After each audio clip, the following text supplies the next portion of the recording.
If Among Us was allowed, would you play it? Nope. Among Us, we burned ourselves out of that game. Right, Char?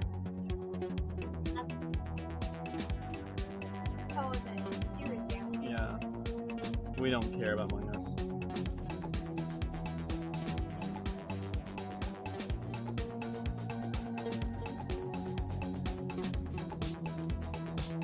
Alright, Char, it is 2:30. I mean 3:30, so while I'm reading this, let's have that drink halfway. I think halfway drunk now.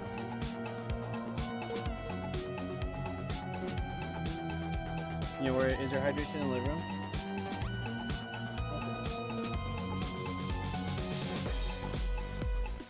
Sounds good.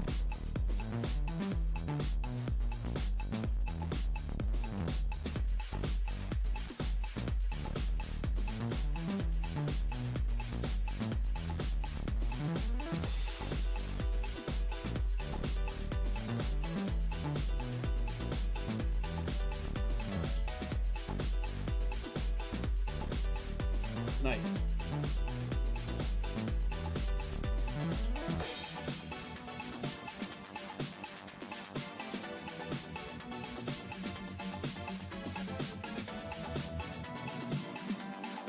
All right, friend.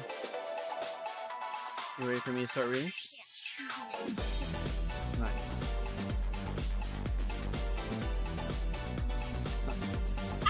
On the evening of that day, the first day of the week, the doors were shut where the disciples were, for fear of the Judeans.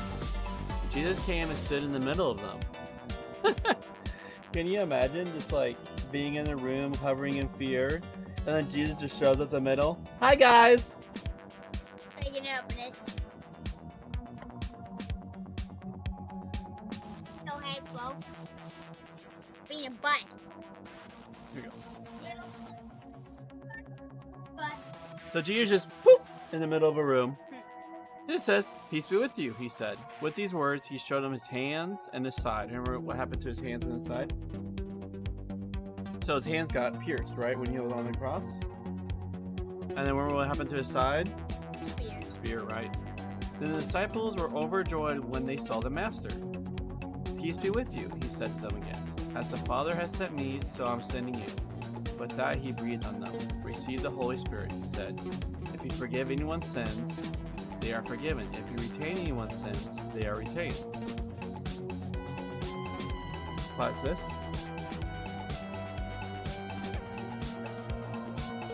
I couldn't possibly do that. He stood staring at the community.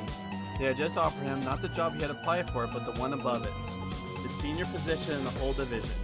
He'll be running an entire department, a huge budget, overseeing a wide range of the company's operations. He simply wasn't up to it. "Well," said the chairman, "we think you can.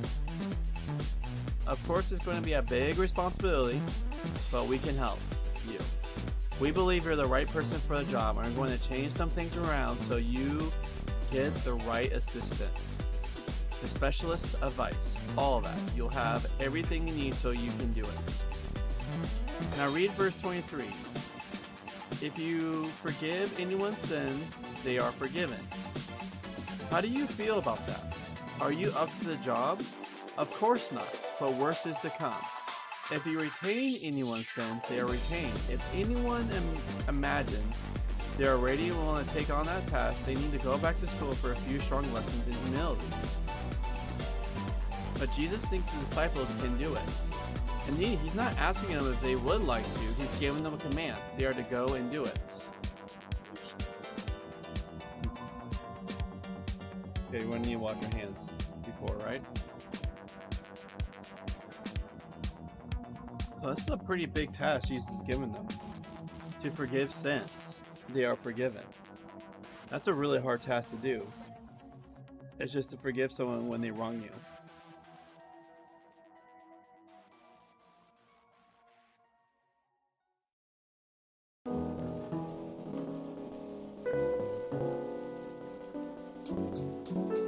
Can you imagine this is the generation that's going to be put into coliseums and ripped apart by lions for their faith? This is the generation that is hanged upside down on the cross There's something powerful going on here about the story of Jesus, where they'll be willing to go through that and then also forgive their killers.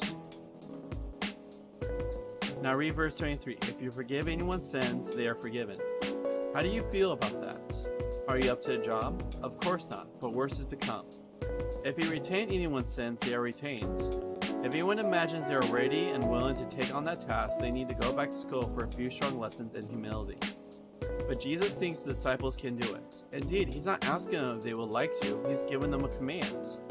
They are to go and do it. But of course, that's not the whole story. They could come back at him and say, but we thought only God could forgive sins. And they'll be right. God is going to forgive sins through them. The command comes after the crucial promising gift, receive the Holy Spirit. The Holy Spirit, Jesus has said so much already about the Spirit, his own Spirit, the Spirit which is the Father's special gift to his people. Now the time has come. The point of receiving the Holy Spirit is clear. It is not to give the disciples new spiritual experience, though to be sure they will have plenty, nor is it to set them apart from ordinary people, a sort of holier-than-thou club. Though to be sure they are called to live the rich, full life of devotion and dedication as modeled on Jesus' own. The point is so that they can do and for the whole world. What Jesus had been doing in Israel, as the Father has sent me, so I'm sending you. That's the clue to it all. How does the unique achievement of Jesus in one time and place affect all other times and places? How does the message he preached, which made so much sense in first century Palestine, spread to other cultures and people who aren't thinking about God's kingdom, who aren't waiting for a Messiah, who don't look at the world like that at all? Salvation is from the Jews, from Israel, for the world. The long story of God and Israel has reached its climax in Jesus. Now the salvation he has brought to Israel is to come from the Jewish world out to the wider world of the Gentiles. And the disciples are to start the process of taking it there. There is all the difference in the world between something being achieved and something being implemented. The composer achieves the writing of the music. The performers implement it. The clockmaker designs and builds a wonderful clock. The owner now has to set it to the right time and keep it wound up. Jesus has accomplished the defeat of death and has begun the work of new creation. Notice how John again stresses that it was the first day of the week. His followers don't have to do that all over again. This, by the way, is why the early church didn't say exactly the same thing that he said. That confused people who think that Jesus was just a great moral or spiritual teacher. They then wonder why his followers kept talking about him instead of simply repeating what he has said. The answer is that they were implementing his achievement, not trying to duplicate it. That would have been the real disloyalty. Jesus' mission to Israel, reaching its climax in his death and resurrection, is those to be implemented by the disciples' mission to the world. That's why they need the Holy Spirit, Jesus' breath, God's breath, to enable them to the job they could otherwise never dream of doing. The theme of new creation goes deeper still into this passage. When God came looking for Adam in the garden,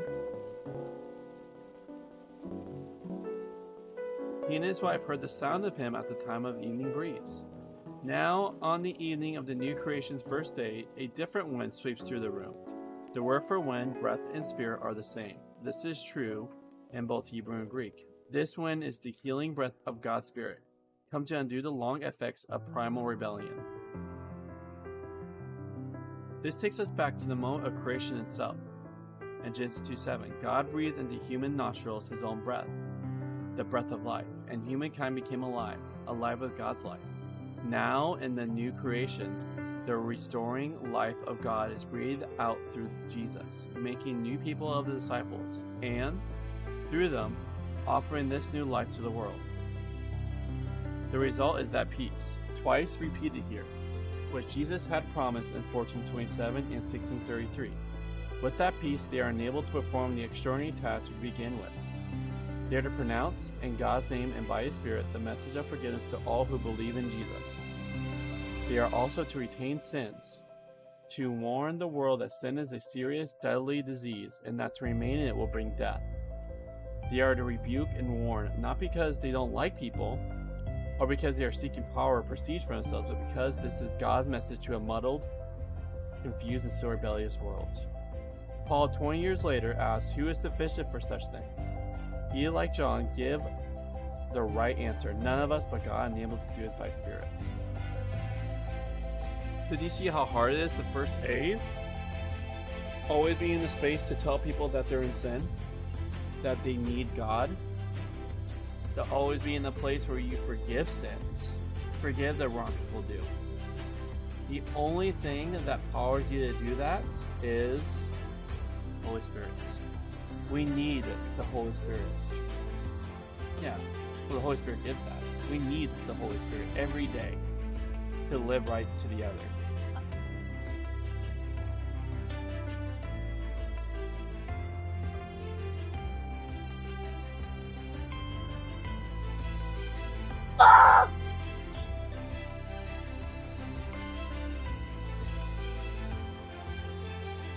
One of the 12, Thomas, also known as Didymus, wasn't with them when Jesus came, so the other disciples spoke to him. We've seen the Master, they said. Unless I see the mark of the nails in his hands, replied Thomas, and put my finger into the nail mark, and put my hand into his side, I'm not going to believe. A week later, the disciples were again in the house, and Thomas was with them. The doors were shut. Jesus came and stood in the middle of them. Peace be with you, he said. Then he addressed Thomas. Bring your finger here, he said, inspect my hands. Bring your hand here and put it into my side. Don't be faithless, just believe. My Master, replied Thomas, and my God. Is it because you've seen me that you believe, replied Jesus? God's blessing on people who don't see and yet believe. Jesus did many other signs in the presence of his disciples, which aren't written in this book. But these ones are written so that you may believe that the Messiah, the Son of God, is none other than Jesus, and that with this faith you may have life in his name.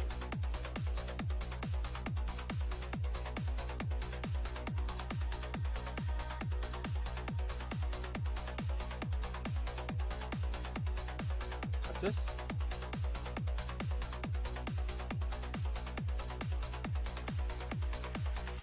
Out on my window, I can see a clock, a large and famous clock, on a great public building. It's lit up at night, and you can see it from many parts of the city. As I write this, it has just struck the hour. Consider the journey that the clock makes from midnight to midday. The hand starts together at 12. They take their time making their separate way around the clock face. Finally, they come back together again. It's the same time as it was when we started, yet it's half a day later. It's a different time because of all that has happened in between, yet it's the same. That feeling of same but different, of coming round the circle and ending up where we started, is what John intends us to have as his book comes to its original ending. As we have seen in the next section, it looks likely that chapter 21 is added sometime after the original book had been completed. But this story of Thomas, and also with chapter 20 as a whole, what John set out to tell us in his gospel, from his unforgettable opening lines onward, has been completed. The story has taken its time working this way and that. We have met many interesting characters and watched them interact with Jesus. Some have misunderstood him. Some have been downright hostile. Some, often to their own surprise, have come to believe in him. We now have another such character added to John's vivid collection of portraits. He, Thomas, brings the book round to where we started, with his breathtaking statement of newfound faith. My Master, he says, and my God. He is the first person in this book to look at Jesus of Nazareth and then address the word God directly to him.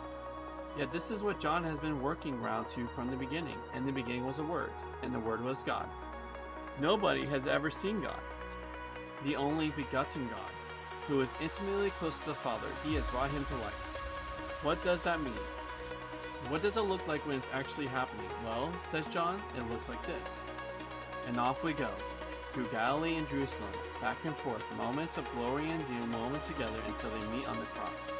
Now a week after Easter, it looks like this: a muddled, dogged disciple, determined not to be taken in, standing on his own rights, not to believe anything till he's got solid evidence. Confronted by a smiling Jesus who has just walked, as he did the previous week, through a locked door. This is what it looks like. And of course, it baffled Thomas just as it baffles us. What sort of person, what sort of an object are we dealing with here? The whole point of the story is that it's the same Jesus. The marks of the nails in his hands, the wound in his side, big enough to get your hand into. This isn't a ghost, nor is it someone else pretending to be Jesus. This is him. This is the body that the grave cloths couldn't contain any longer. But he has not only escaped death, the grave, the cloths, and the spices. He comes and goes as though he belonged both in our world and in a different world, on which intersects with ours at various points but doesn't use the same geography. If this is fiction, it's the artist's fiction ever written, and John certainly doesn't intend it as a fiction. Thomas, bless him, acts as we would expect. It is in this gospel that the rather flat character in the other accounts come up in a more three-dimensional reality. The dog disciple who suggested they might as well go with Jesus if only to die with him, who complained that Jesus hadn't made things anything like clear enough. This happened to be the one who was somewhere else on the first Easter day. He sees the other excited, elated, unable to contain their faith. He's not going to be taking it. Fair enough.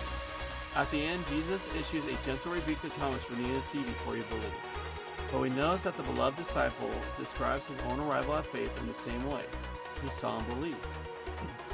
This isn't then so much a rebuke to Thomas, it's more of an encouragement to those who come later, the people of subsequent generations. We are all blessed when, without having seen the risen Lord for ourselves, we nevertheless believe in him. If the Word who was God has now made the invisible God visible, so as in the prologue, this chapter has described how he has brought life and light to the world. The resurrection is not an alien power breaking into God's world. It is what happened when the Creator himself comes to heal and restore his world, and bring it to its appointed goal. The resurrection is not only new creation, it is new creation. To grasp this is vital for the health of the Christian faith. Any sense that Jesus starts a movement which is somehow opposed to or can leave behind the world God made it in the first place is excluded by the gospel from start to finish. The wheel has come full circle. The clock has returned to where it began.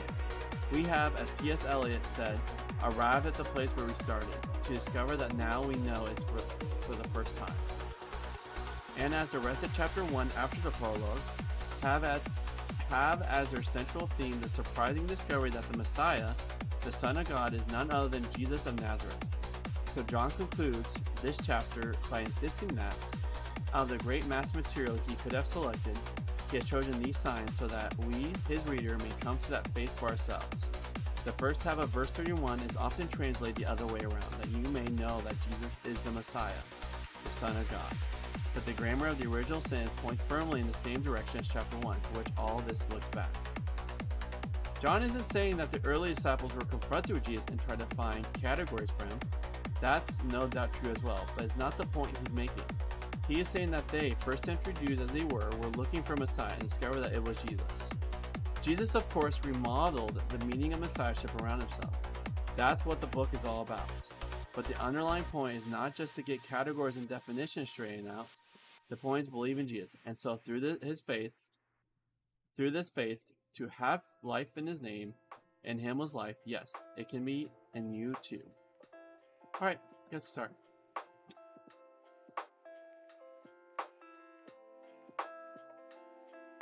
I'll be back, friends. That computer is a lot better, so I will be playing on that computer. If you didn't have this one.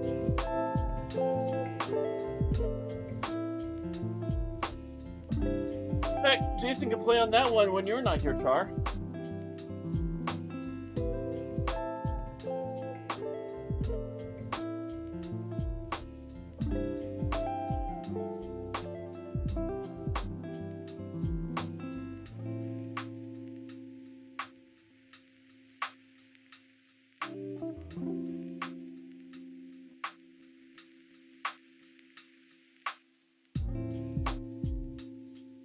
Okay, better than my job.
it ain't feasible. It's not broken off.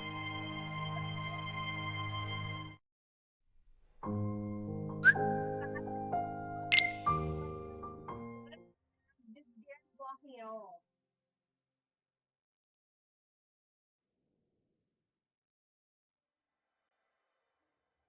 Yeah, I'm literally the fastest on the server by a ton. The other highest dude is now like 1,000. That does like 2K, bro. Watch me game this time.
Aye, aye, aye, aye.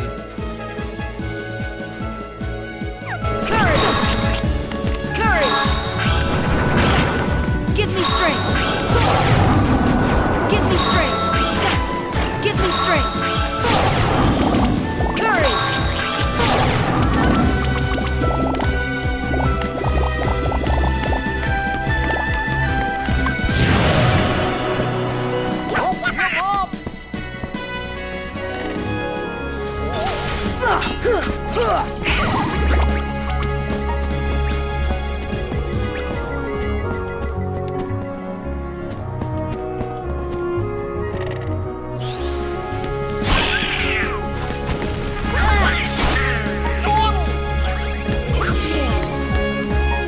Courage!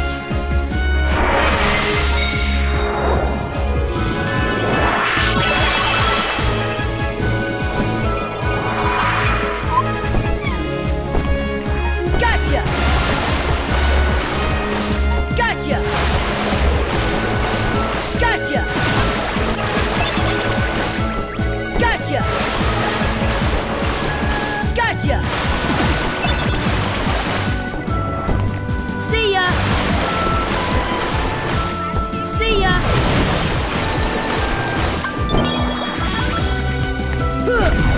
Come on! Give me strength!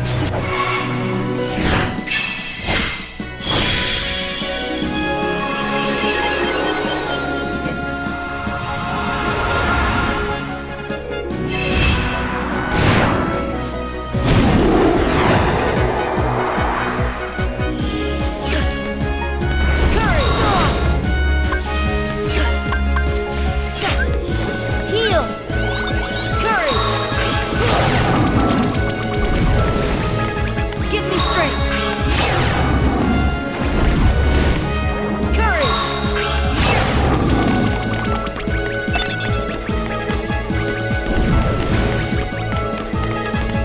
Give me strength!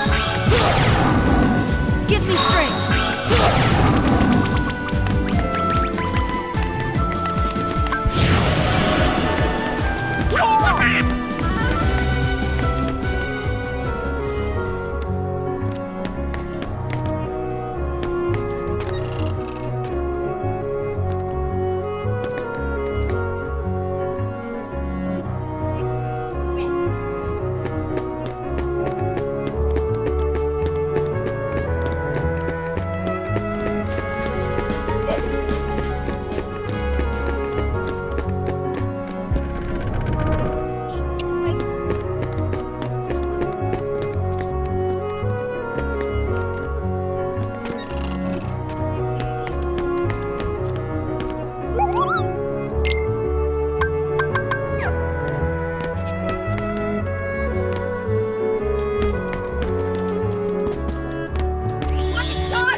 What's that? Sure.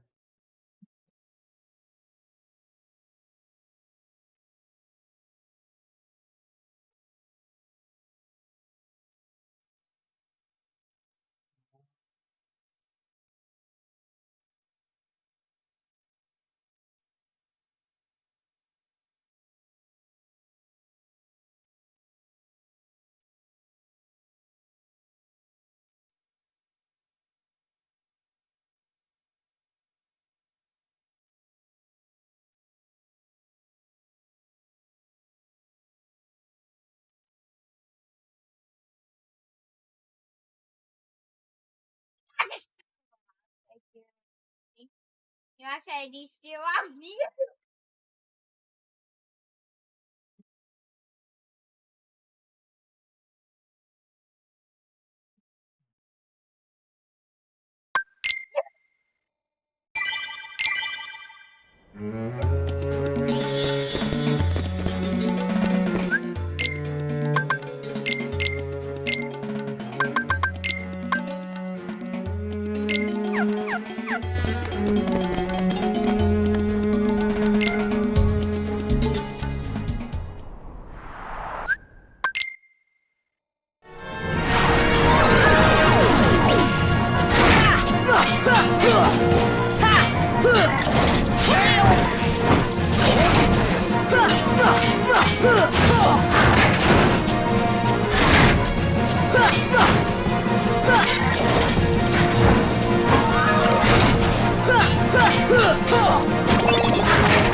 Give me strength.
Deep freeze! Deep freeze!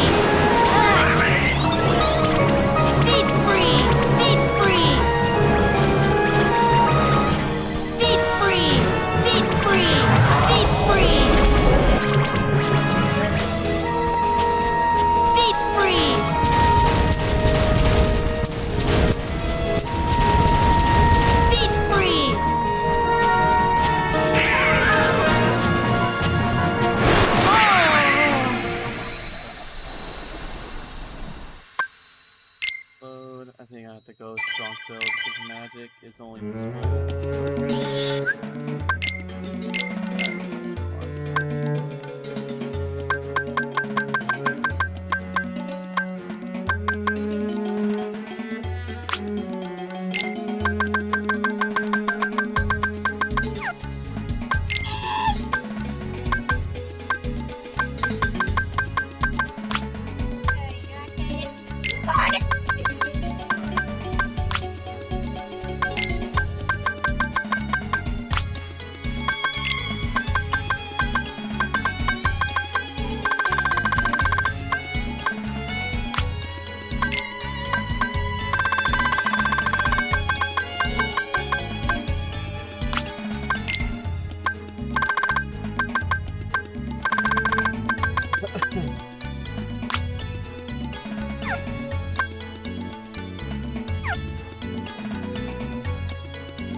Oh my land, Pixar.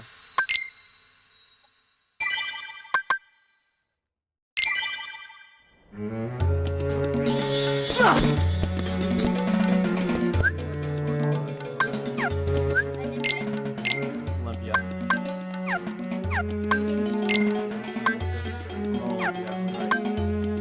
Olympia in the mountain. I mean, Olympia is like the, if I remember right, is like where the gods meet. Olympus is like the mountain. Olympus is the mountain. Olympia is the god city.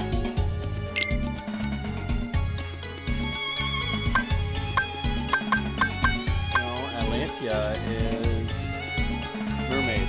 It's underwater. Olympia and Atlantia are two different locations.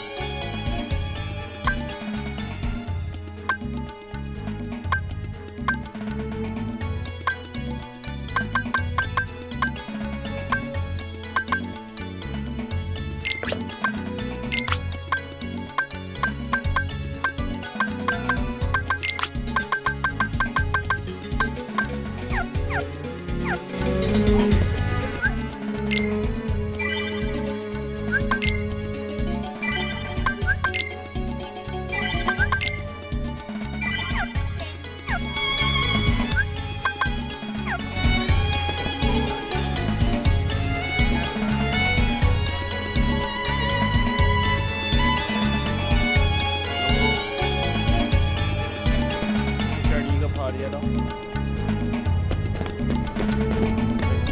Alright. The same thing as last time. Then you reset the field.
Heal!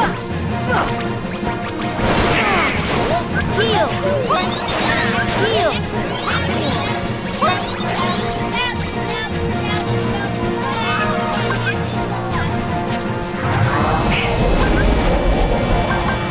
Give me strength!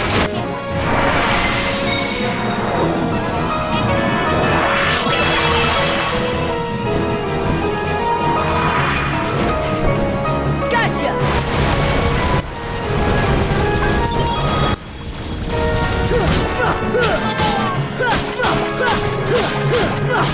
Come on! Ha! Ha! Ha! Come on! Give me strength!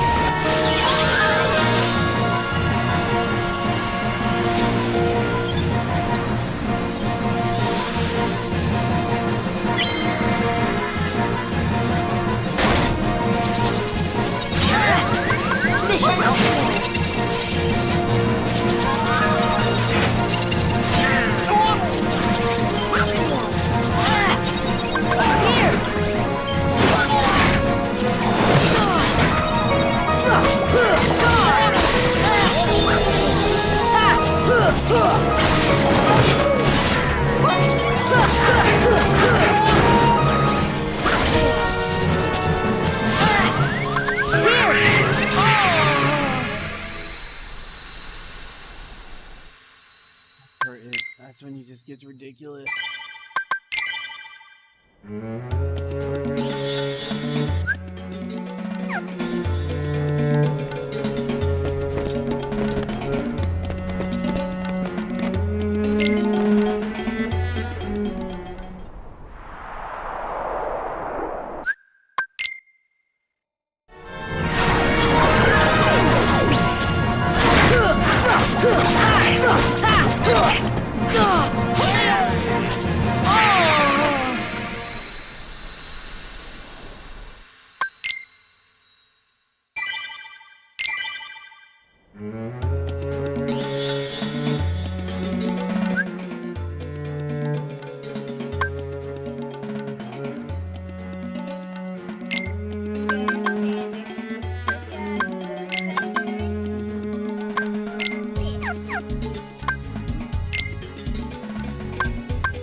Yeah.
Come on! Ha! Hurry!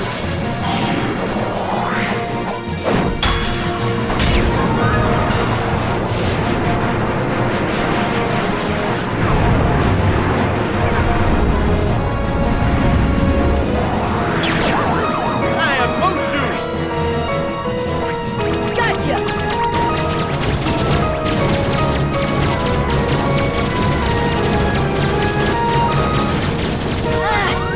Heal!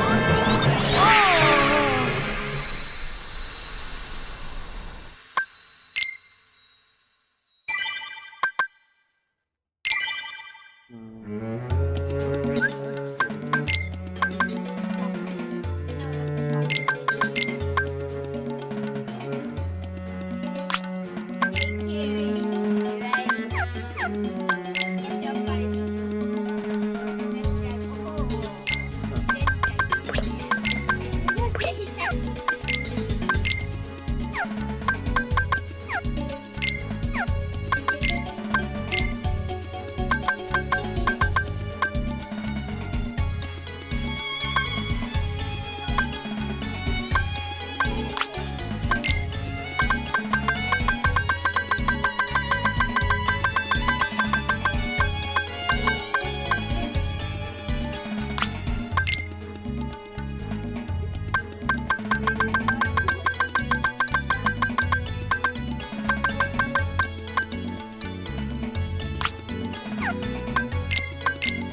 It's unblocked. Well, then it's unblocked.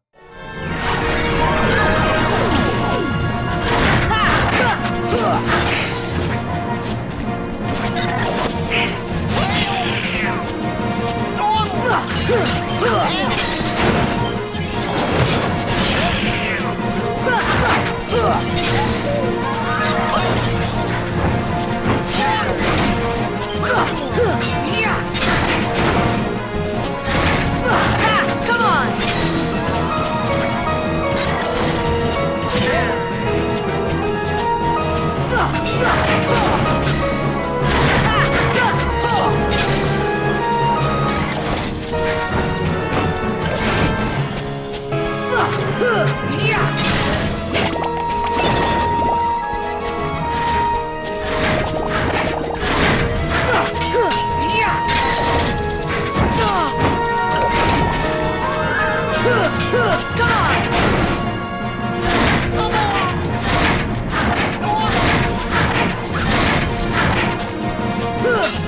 Come on!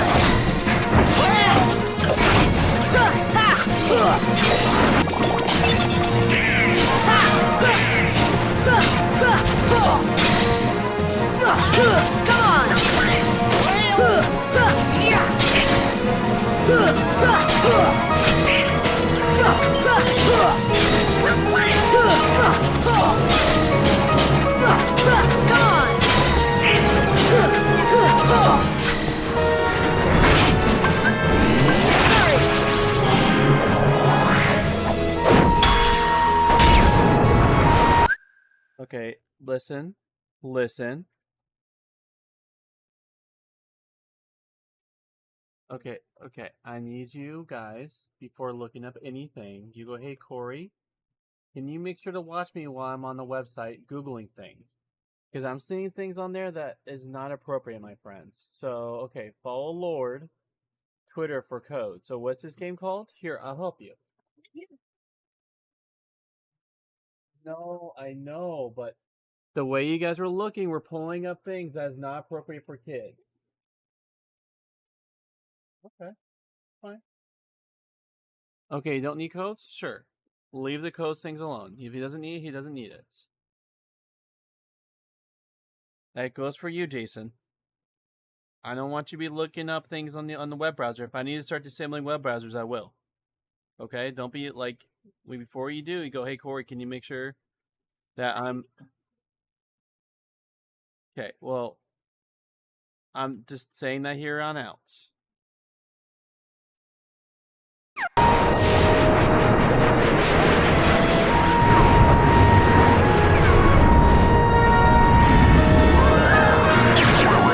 I am Mushu! Gotcha!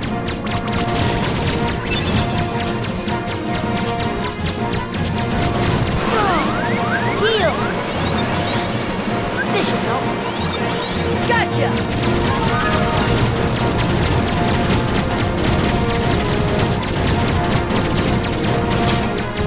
Bye-bye! Come on!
Fire!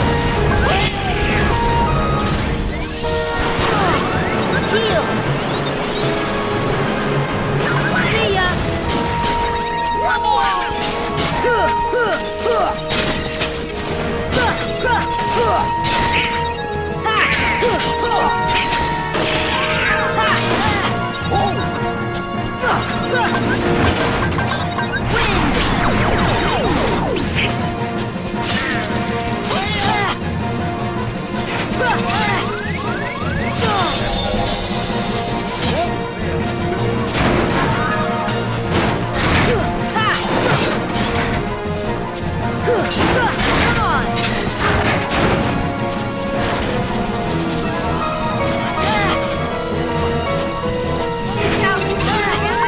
Here! Yep, he's like a extra hard boss. Like the final boss. No, But he's it's not. That's not. Yeah. Yeah, it's like the final boss, but it's not.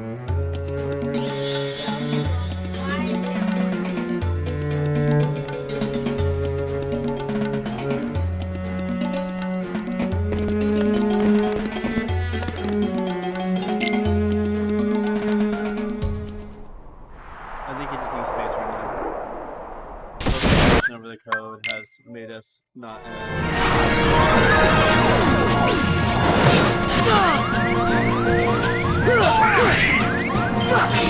Come on!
Come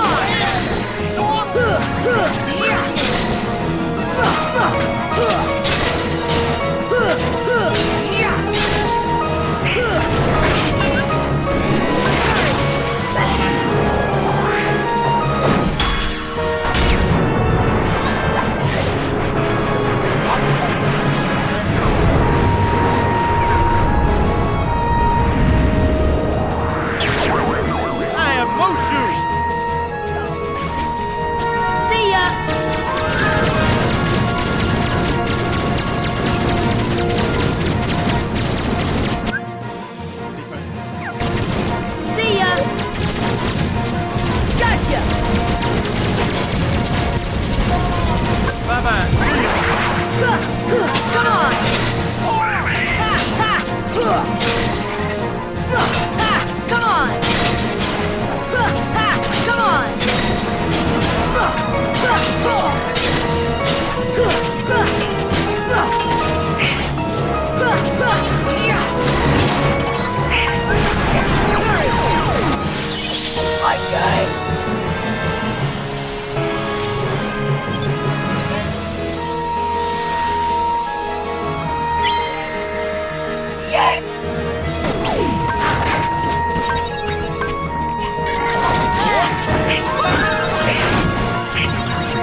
Come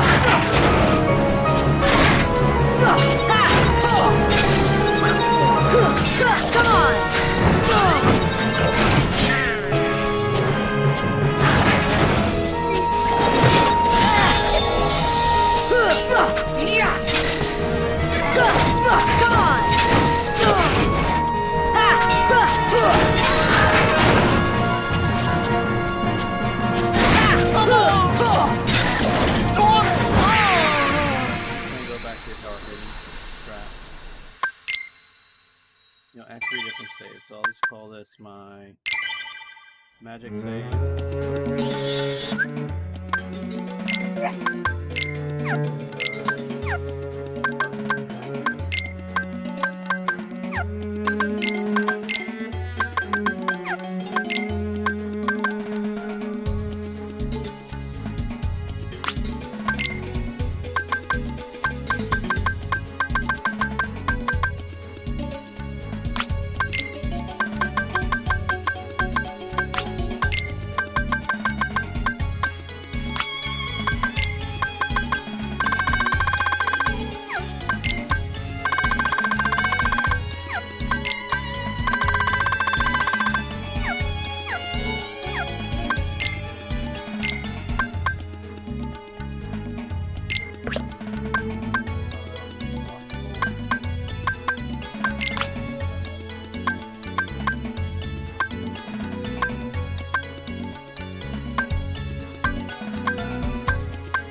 on! Come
Come on!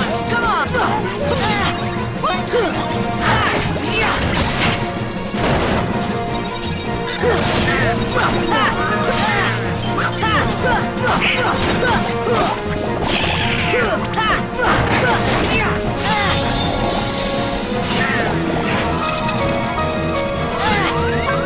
This should help.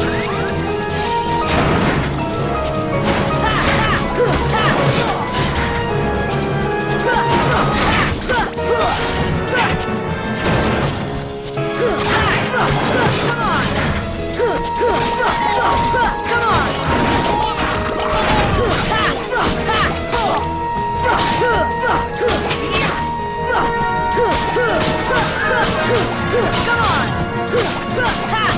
Come on! Come on!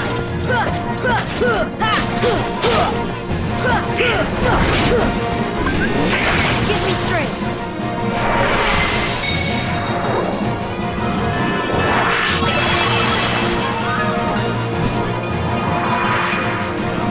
Gotcha!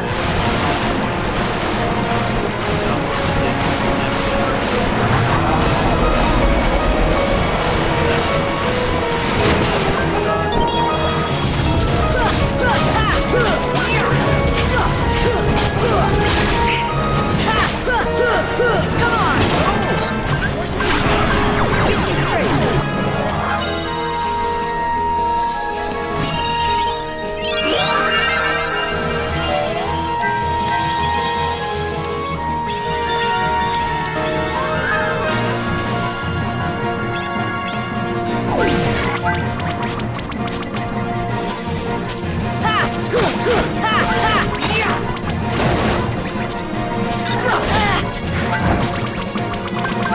Here! Come on! Here!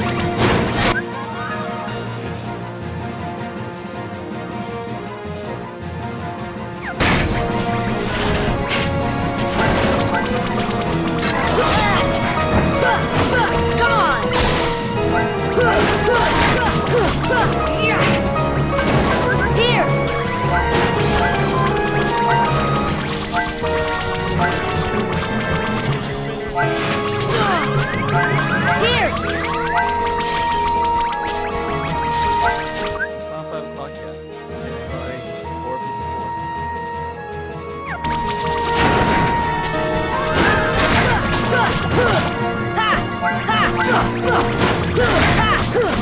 Come on!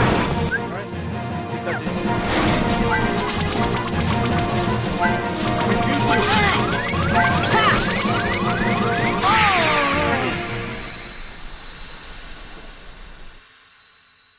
Easy, man. So mad.